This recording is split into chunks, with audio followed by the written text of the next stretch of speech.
AIT के smart class में आप सबका स्वागत है। और अकाउंटिंग इस क्लास में हम बैलेंस शीट का आखिरी एग्जाम्पल और देखेंगे। और आज पढ़ेंगे पेटी कैश के बारे में, और हो सकता है आज से अगला चैप्टर भी स्टार्ट हो जाए हमारा जीएसटी।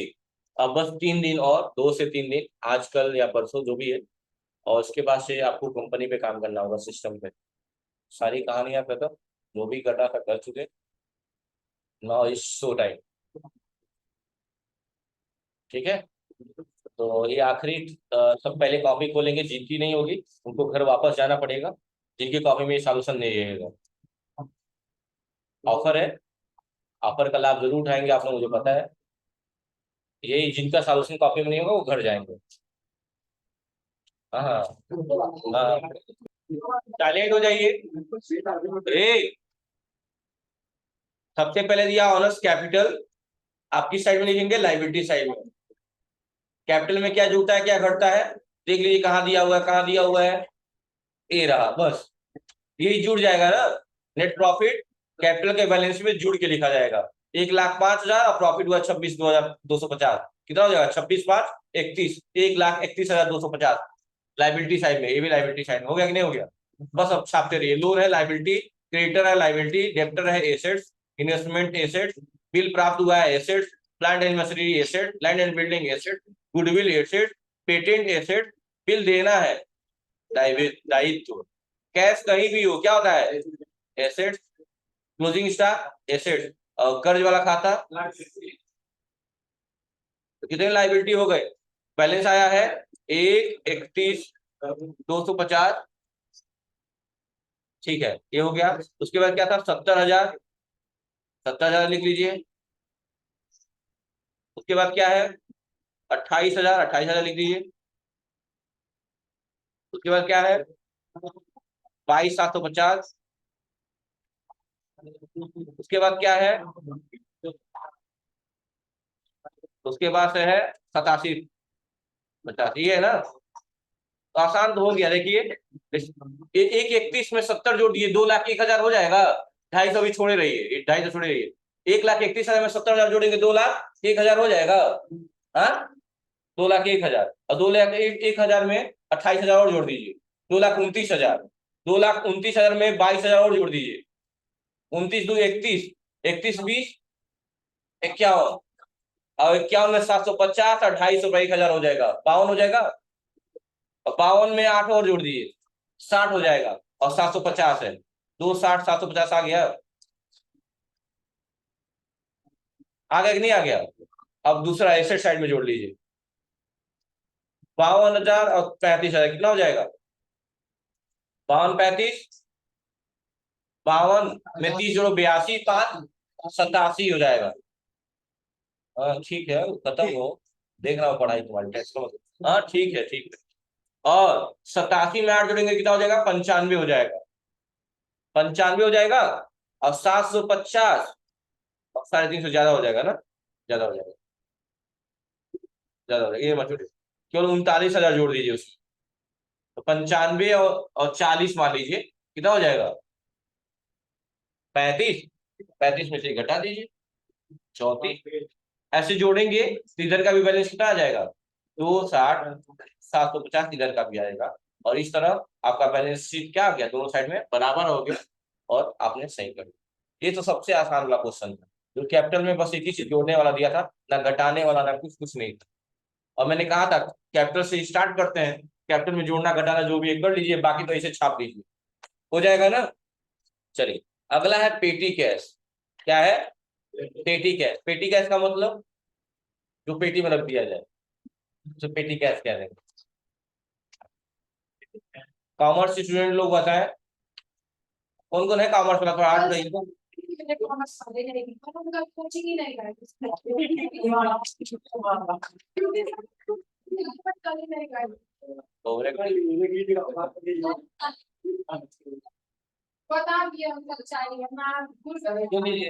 पेटी कैश क्या होता है बताइए? The value of expenses such as conveyance, cartage, postage, telegrams, and so on are. जैसे कि मान लीजिए इस संस्था के ऑनर कौन है? पुष्कर सर है नहीं? सुन लीजिए मेरी बात बहुत ध्यान से, एक लाइन में कुछ समझाना चाहता हूँ मैं आपको। सब सामने देखिए, पेन मत चलाइए। इस संस्था के ऑनर कौन है? पुष्कर सर है। किसी कारणवश अपने घर गए और उनके अब्सेंस में उन्होंने मुझे 10,000 रुपया दिया, कहा सर्विस मेरे अब्सेंस में इन पैसों से संस्था के जो भी छोटे छोटे खर्चे होंगे उसका वहन आप इन पैसों से करिएगा। मतलब यहाँ जो फीस उस कलेक्ट होगी उसको मत छुइएगा। जो मैं 10,000 आपको दे रहा हूँ, मिसलिनियस एक्सपेंसेस मतलब छोटे छोटे बहुत सारे खर्चे, जो भी खर्चे होंगे, जैसे छोटे छोटे खर्चे का मतलब पेंसिल घट गया, चाय पानी का हो गया, पेपर घट गया, इंक घट गया, ये सब। अभी नहीं कि छोटे खर्चे का मतलब मशीन खरीद रहा हो 10 लाख का तो वो खरीदेंगे नहीं ना। तो छोटे खर्चे तो उन्होंने 10,000 रुपये मुझे दिया है सिर्फ इसलिए कि मैं संस्था के मिसलिनियस एक्सपेंसेस यानी अलग अलग खर्चे, मिसलिनियस का एक क्वेश्चन का मतलब अलग अलग क्वेश्चन, अलग अलग ऑप्शन दिए रहते ना, एक क्वेश्चन 4 ऑप्शन, वैसे ही अलग अलग खर्चों को संभालता हूँ। उन पैसों को कहा जाता है पेटी कैश। जो उन्होंने मुझे एक मुश्त पैसा दिया मुझे 10,000 रुपए इस संस्था के छोटे छोटे खर्चों को संभालने के लिए, उसे हम क्या बोलेंगे? पेटी कैश बोलेंगे। क्या बोलेंगे? पेटी कैश। और उन और जैसे कि मान लो हमारे खाते से किसी को पेमेंट करना है तो हमारे खाते में पैसा होना चाहिए ना, बल्कि पेटी कैश भी एक खाता है, उसमें हमने डाल दिया पहले और बाद में उस खाते से छोटे छोटे खर्चे हम मेंटेन कर रहे हैं। समझ रहे ना? उस खाते में पेटी कैश में पैसा कहाँ से आएगा? उस खाते में पैसा आपने डाला और डालने के बाद वो पैसा हम छोटे छोटे खर्चों को पेमेंट करने के लिए काम कर। जैसे हमारे कई लोगों के पास 2 खाता होता है, एक में ज्यादा अमाउंट होता है, एक में कम। कम इसमें जानबूझ के रखते हैं कि ऑनलाइन कहीं भी पेमेंट करना है तो कम वाले खाते से करते हैं, उसमें 10,000 निकाल लिए, इस 10,000 से इस महीने का हम खर्चा करें, बाकी पैसा शेष जाएगा। होता है ना मेंटेलिटी, तो वही है। तो उसका मतलब क्या होता है? पीटी कैश का मतलब ऐसा पैसा जिससे हम क्या कर सके? मिसलिनियस एक्सपेंस करें, मतलब छोटे छोटे खर्चे कर सके, उसे हम क्या बोलेंगे? पेटी कैश बोलेंगे। क्या बोलेंगे? पेटी कैश। और इसका अंडर ग्रुप जो होता है वो होता है कैश इन हैंड। इसका अंडर ग्रुप क्या होता है? और कैश का भी under group cash in hand होता है, पेटी कैश का भी under group cash in hand होता है। दिमाग में रखिएगा, लिखना तो लिख लीजिएगा। पेटी कैश का भी under group cash in hand और कैश का भी under group cash in hand ही होता है।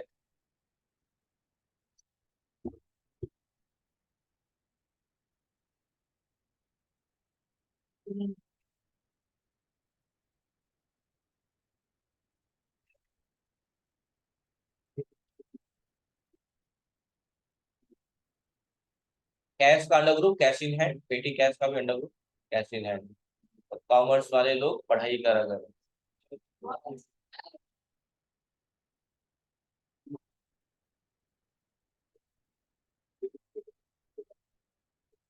तो मैं क्वेश्चन पूछ रहा था, तुम उसको मार रही थी ना उसका। सर स्कूल में बात है। एक आक्रमणकारी है वो, इब्राहिम लोधी टाइप की। सब हाँ, सबको मारनी रहती, मैं देखता रहता हूँ। क्योंकि मैं क्वेश्चन में मगन था इसलिए मैं ध्यान नहीं दिया हूँ, लेकिन अभी को याद आया है। सर बोला है बात क्या था। हाँ, चलिए यहाँ तक कोई डाउट नहीं ना आप लोगों को? पेटी का समझ में आया कि नहीं आया? तो वही बातें यहाँ लिखी हुई सुन लीजिए, एक बार पढ़ दे रहा हूँ, बाकी आप लोग समझदार तो नहीं है। Miscellaneous expenses such as conveyance, cartage, postage, telegram and so on the common every organization, जो सारी संस्थाओं के लिए कुछ कॉमन खर्चे हैं। जैसे मुझे किसी को भेजना है तो पोस्ट के लिए पैसे जो दे रहा हूँ, टेलीग्राम करने में जो पैसे दे रहा हूँ, भाड़े पे जो दे रहा हूँ, किसी को कन्वेंस चार्ज दे दिया मैंने, ये सारी चीजें क्या है? सारी मिसलेनियस एक्सपेंस है। और इनको मैनेज करने का कौन करता है? पेटी कैश करता है। ठीक है। करें in the these are generally repetitive and it would be burden cashier to record all the payment। और इससे क्या होता है कि हमें खाते से अगर हम कर रहे हैं बार बार तो हम इतने छोटे छोटे खर्चे कहाँ मेंटेन कर पाएंगे। तो ये रहेगा कि पेटी कैश के खाते में सिर्फ खर्चे ही मेंटेन करने के लिए आपने उसमें पैसा डाला है कि चाय पानी का पैसा उसी से दूंगा, पेन पेंसिल आ रहा है उसी से दूंगा, पेपर आया उसी से दूंगा। समझ रहे हैं ना? तो सारे इससे क्या होता है? प्रॉपर तरीके से हम रिकॉर्ड को मेंटेन कर पाते हैं। नहीं तो हमारे खाते में कितना आया कितना गया ढूंढते रह जाएंगे, बहुत परेशान हो जाएंगे इसकी वजह से। इससे क्या होता है कि कैशियर पे बर्डन कम होता है। बर्डन का मतलब क्या होता है? बोझ। बर्डन का मतलब क्या होता है? बोझ होता है, जो भी है। कह रहा है further the cash book would become very bulky. Bulky का मतलब क्या होता है? बल्की मतलब नहीं, बल्की का मतलब भारी नहीं। क्या होता है बल्की मतलब? बताइए। बर्डन का मतलब होता है आपका भारी, बल्कि बल्कि मतलब क्या होता है?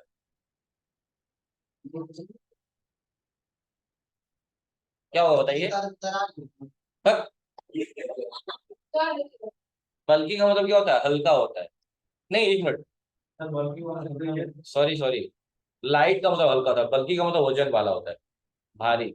नहीं, मेरे दिमाग में लाइट लाइट वर्ड चल रहा था, सॉरी माय मिस्टेक। एक बार मैं चेक भी कर ले रहा हूँ, थोड़ा डाउन क्लियर हो जाएगा। Just wait wait a minute. बल्कि का मतलब क्या होता है? भारी। चेक कर लेते हैं एक बार। और कह रहा है कि कैशियर पे कोई बर्डन नहीं रहता, क्या नहीं रहता है? बर्डन नहीं रहते। चलिए चेक कर लेते हैं एक बार। बल्कि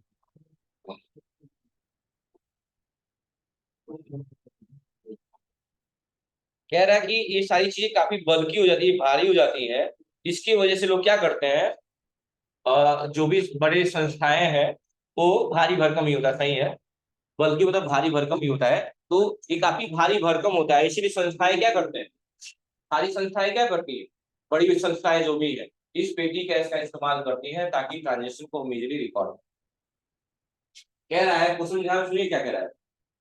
कह रहा है फर्दर, अगर इनके अलावा अगर इसकी बात करें तो the cash book would be become very bulky, hence the organisation usually appoint a petty cashier. इसीलिए क्योंकि काफी भारी भरकम हो जाता है, इसलिए जो बड़ी संस्थाएं हैं ज्यादातर किसका इस्तेमाल करती है, पेटी कैशियर का यूज करती है, पेटी कैश का यूज करती है। जिससे क्या होता है, ट्रांजेक्शन को रिकॉर्ड करना आसान हो जाता है और इससे कैशियर पे बर्डन नहीं बनता। ठीक है। A separate cash book to record the subscribes, और इसके लिए सेपरेट बुक रखते हैं, जैसे सेपरेट मैंने कहा ना, एक अलग खाता है वही बात सर। सर ये कैश बुक स्टार्ट, और उसी कैश बुक को क्या कहता है, उसी कैश बुक को क्या कहते हैं, पेटी कैश, क्या बोलते हैं, बात क्लियर है? ठीक है। अब यहाँ फाइनली हमारा ये चैप्टर खत्म, सेकंड चैप्टर जो था, अगला चैप्टर हमारा स्टार्ट हो रहा है, थर्ड चैप्टर, थर्ड, जिसका नाम है GST and service taxes, goods goods and service taxes. वही कह रहा है कि समझाया गया है, मान लीजिए आपको 5,000 किसने दिया, पेटी कैसे होता है बिगिनिंग पीरियड में, स्टार्टिंग में। This amount is called imprest amount, the petty cashier make the all small payment imprest amount, इसी इंप्रेस अमाउंट से क्या करेगा, सारी खर्चे मेंटेन करेगा। ठीक है, इसे पेटी कैश कहते हैं।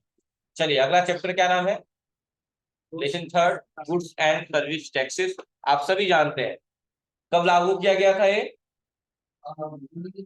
1900 2017 में हुआ था। हाँ, तो 1 जुलाई 2017 को ये लागू किया गया था, 1 जुलाई 2017 को, जिसका नाम क्या था, जीएसटी, यानी गुड्स एंड सर्विस टैक्सेस। क्योंकि मोदी जी के ज्यादातर काम आधी रात को होते हैं, ये भी मतलब पहले ही डिसाइडेड था और हुआ था। क्या जीएसटी से पहले भी कोई टैक्स लगता था? कौन सा टैक्स लगता?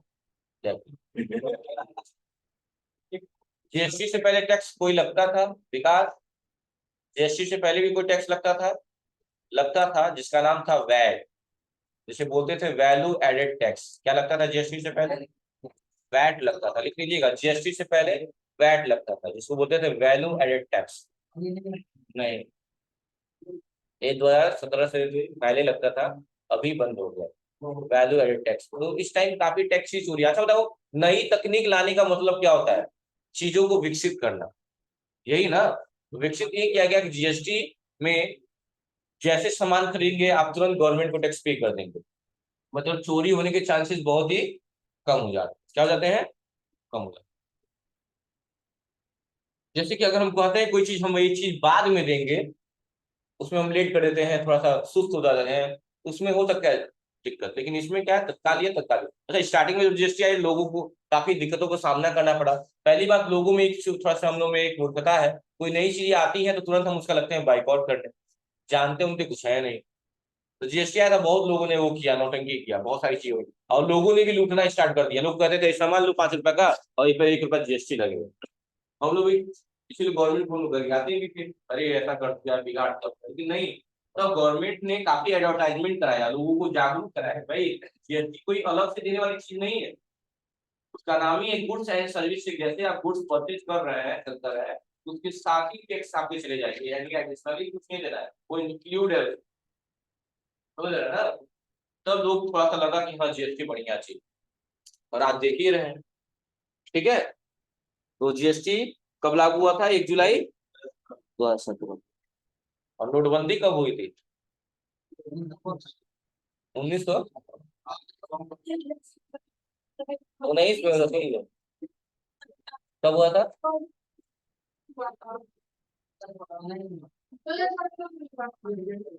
17 में हुआ था, 16 में हुआ था? नवंबर 8 या 9 नवंबर 2016।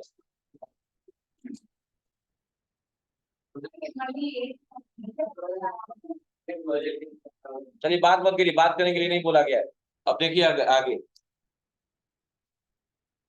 कह रहा है इट इज, सुन लीजिए, it is income of government. ये किसकी इनकम है? Government. Which is collected either directly और इनडायरेक्टली, जो हमसे चाहे डायरेक्टली या इनडायरेक्टली कलेक्ट करता है। In other word we can see then a tax financial charge, या दूसरे शब्दों में ये भी कह सकते हैं कि टैक्स जो होता है एक वित्तीय चार्ज होता है, फाइनेंशियल चार्ज होता है।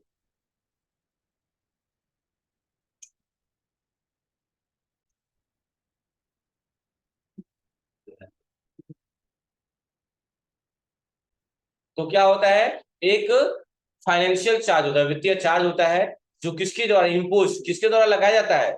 स्टेट गवर्नमेंट और सेंट्रल गवर्नमेंट, यानी कि राज्य सरकार और केंद्र सरकार के द्वारा लगाया जाता है।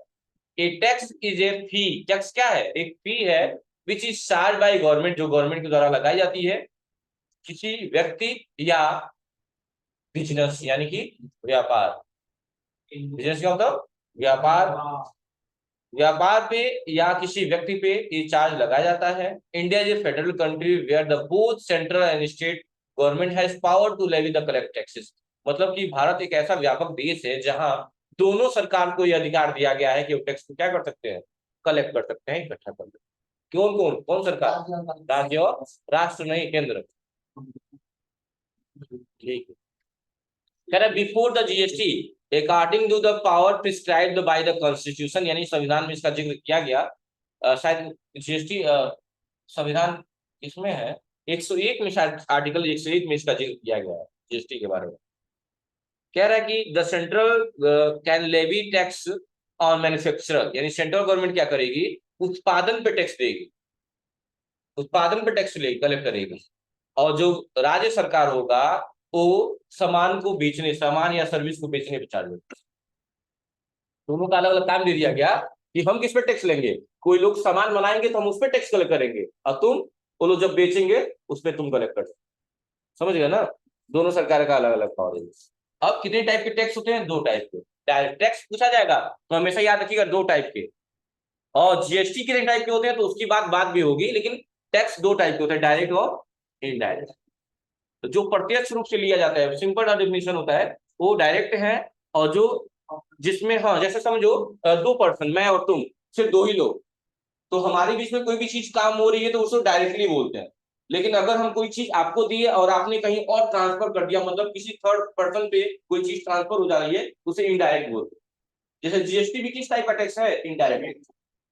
जीएसटी किस टाइप का टैक्स है? इनडायरेक्ट। क्योंकि हम लेते हैं, हम कलेक्ट करते हैं, हमारे, तुम मेरी कस्टमर हो, हमारे तुम्हारे बीच बात हुई, लेकिन वो पैसा हमने ट्रांसफर कर दिया गवर्नमेंट के पास, मतलब उनको हमने जीएसटी फाइल कर दिया, तो मैं, तुम और तीसरा वो हो गया, इसीलिए इनको इनडायरेक्ट बोलते हैं। ठीक है, समझ रहे हैं? कोई कई चीजें ऐसी होती है जो डायरेक्ट हम गवर्नमेंट को दे देते हैं और किसी को लेना देना नहीं, तो वो क्या होता है? वो डायरेक्ट टैक्स है। तो ही बात कह रहा है, 2 टाइप के टैक्स होते हैं। Direct tax is the one which the incidence of tax lay the same person which cannot be shifted another person, मतलब जो सेम पर्सन की बात हो रही है, किसी और पे शिफ्ट ना हो, उसे क्या बोलेंगे? डायरेक्ट बोलेंगे। जैसे कि इनकम टैक्स जो आप देते हो, जैसे आपको सैलरी मिली उसका टैक्स देते हो ना, तो किसी व्यक्ति को देते हो नहीं, डायरेक्टली आप गवर्नमेंट को देते हो। तो इनकम टैक्स क्या है आपका? Direct tax. आरटीओ वाला हो गया, म्युनिसिपल टैक्स हो गया, या हाउस टैक्स दे रहे हैं, सब डायरेक्ट है। इनडायरेक्ट क्या है? कि जहां हमारे तुम्हारे बीच की बात किसी थर्ड पर्सन पे कोई चीज शिफ्ट हो जा रही है, टैक्स शिफ्ट हो जा रहा है, तो क्या कहलाएगा? इनडायरेक्ट कहलाएगा। And indirect tax is the one which the incidence to tax lay one person which can be shifted another person, जैसे कि GST, VAT, GST, excise, services tax, ये सारे क्या है? इनडायरेक्ट। क्या है? याद रहेगा। ऐसे डायरेक्ट एक्सपेंस, इनडायरेक्ट एक्सपेंस भी आता है, आगे पढ़ाया जाएगा, लेकिन फिर भी आज ही समझ लीजिए। जैसे कि हमारी हमारी एक फैक्ट्री है, हम जूता वगैरह बनाते हैं, लेट अज्यूम। तो जूता बनाने के लिए हमें लेदर वेदर की जरूरत पड़ेगी, रॉ मटेरियल पड़ेगा ना, सोल की जरूरत होगी, लेस की जरूरत होगी, हाँ, जो भी है। तो जो चीज मंगवा रहे हैं, लेस जो भी मंगवा रहे हैं, सोल वगैरह, जितने भी खर्च होंगे डायरेक्ट होंगे। क्या होंगे? कंपनी में सामान बन रहा है, उस पर जितने भी खर्चे होंगे क्या होंगे? डायरेक्ट होंगे। लेकिन एक बार सामान बन के, यानी जूता बन के तैयार हो गया और कंपनी से एक बार बाहर निकल गया, अब जितने भी खर्चे होंगे सब क्या कहलाएंगे? Indirect tax. क्या कहलाएंगे? क्योंकि उसमें शिफ्टेड वाली बात आने लगी। यहाँ शिफ्ट नहीं हो रहा था, यहाँ हम बनवा रहे हैं, हम डायरेक्टली गवर्नमेंट को टैक्स दे रहे थे। जैसे हम इस 10 नहीं पढ़े हैं, इस सेंट्रल क्या कहता है? मैन्युफैक्चर पे लेता है, और क्या स्टेट क्या करता है? बेचने पे लेता हुआ है ना। तो यही हम टैक्स देते थे गवर्नमेंट को, इसीलिए कहा जाता है जब तक हम कोई काम कर रहे हैं, फैक्ट्री तक है, सीमित है, तो डायरेक्ट टैक्स कहलाएगा। और एक बार बन के सामान बाहर निकल गया, उसके बाद जो खर्चे होंगे वो क्या कहलाएंगे? इनडायरेक्ट टैक्स कहलाएंगे। क्या करेंगे? इनडायरेक्ट। ठीक है, एक्सपेंस, सॉरी टैक्स नहीं, एक्सपेंस। तो डायरेक्ट टैक्स और इनडायरेक्ट टैक्स समझ में आया कि नहीं आया? आया, सबको आया। मतलब कोई चीज जब शिफ्ट नहीं हो रही है किसी पे तो डायरेक्ट है, और जब शिफ्टनेस होने लग रही है तो अगला है गुड्स एंड सर्विसेज। वही चीज वो बार बार रिपीट करेगा, ठीक है, दिमाग खराब हो जाएगा। देखिए फिर से वही बात जो ऊपर पढ़े हम लोग, इंडिया इज फेडरल कंट्री, वही वाली बात फिर से कहेगा। अब क्यों जीएसटी वो है? तो कह रहा है ये क्या है? इनडायरेक्ट टैक्सेशन सिस्टम है। मल्टीपल टैक्स, जैसे central government levies, excise duty, service tax, other सेसेस वगैरह जो होते हैं एजुकेशन पे लगते हैं, या लाइक वैट वगैरह है, जो भी है, ये सारी चीजों के बारे में दी हुई है। ये बस सिर्फ स्टडी के लिए है, इसमें कुछ ऐसा नहीं है। ये यहाँ से हमें पढ़ना है डुअल जीएसटी मॉडल्स। ये मॉडल हम पढ़ेंगे, ज्यादा समझ में आएगा क्या है। सुनिए क्या ध्यान से। डुअल जीएसटी मॉडल के अनुसार स्टेट गवर्नमेंट और सेंट्रल गवर्नमेंट दोनों को टैक्स लगाने का अधिकार दिया गया है। ठीक है, जिसमें स्टेट गवर्नमेंट को टैक्स रेवेन्यू के लिए सेंट्रल गवर्नमेंट पे डिपेंड रहने की आवश्यकता नहीं है। ठीक है, यहाँ दोनों को अधिकार है, वो कलेक्ट करेंगे, इस पे डिपेंडेंस होने की आवश्यकता नहीं है। सप्लाई क्या है? तो इसमें दो सप्लाई की बात की गई है। किसकी सप्लाई की बात की गई है? दो टाइप की, दो टाइप की आप सप्लाई करेंगे। कितने टाइप का सामान बेचेंगे आप बताइए? या तो आप कोई सामान बेचेंगे, या तो सर्विस बेचेंगे। जैसे हमने सोचा, सोचो हमने फ्रिज बेच दिया, तो क्या बेचा? गुड्स बेचा। क्या बेचा? अब फ्रिज बिगड़ गया है, उसको बनवाने के लिए कोई आदमी भेज रहे हैं, वो क्या बेच रहे हैं? सर्विस बेच रहे हैं। तो दो चीज की सप्लाई आप कर सकते हैं, या तो गुड्स की सप्लाई करेंगे, या तो सर्विस की। और दो टाइप का सामान भी बेचेंगे। एक तो ऐसा सामान बेचेंगे जिसपे टैक्स लगा हो, एक तो ऐसा सामान बेचेंगे जिसपे टैक्स लगा हो, और एक ऐसा सामान बेचेंगे जिसपे टैक्स ना लगा हो, एग्जेम्प्ट होगा। समझ आ रही बात ना? तो दिमाग में रखिएगा इन बातों को। तो अभी फिलहाल में ये याद रखिए, दो टाइप की सप्लाई, जैसे कि एक आप गुड्स की सप्लाई करेंगे, दूसरी सप्लाई ऑफ सर्विसेज। कितनी टाइप की सप्लाई होगी? दो टाइप की। एक तो आप सर्विस बेचेंगे, और एक, अरे मान लो तुमने हमको फोन किया, सर मेरे वहां एसी खराब हो गया, मैं आके एसी बना दिया, ये मैं क्या बेच रहा हूँ? उसके बदले आपसे पैसा लूंगा। तो क्या बेचा मैंने? सर्विस बेचा। और अगले दिन फोन कर, सर आके मैं थोड़ा कूलर चाहिए मुझे, मैंने कूलर भिजवा दिया। तो क्या है? तो गुड्स की सप्लाई हो गई, और उसको बनवाने के लिए गया तो सर्विस की सप्लाई हो गई। जैसे मान लो मेरा ये एक इंस्टीट्यूट मैंने खोला है, बेटा जूम, और मुझे इसका प्रचार करवाना है, तो एडवर्टाइजिंग करवाऊंगा ना, किसी न किसी को पैसे देके करवाऊंगा, तो मेरे लिए क्या कहलाएगा? एक्सपेंस कहलाएगा। लेकिन आप एडवर्टाइज पैसे लेके मेरे लिए प्रचार कर रहे हैं, आपके लिए क्या है? इनकम। क्या है? इनकम। बात क्लियर है ना? आज के लिए इतना ही, थैंक यू।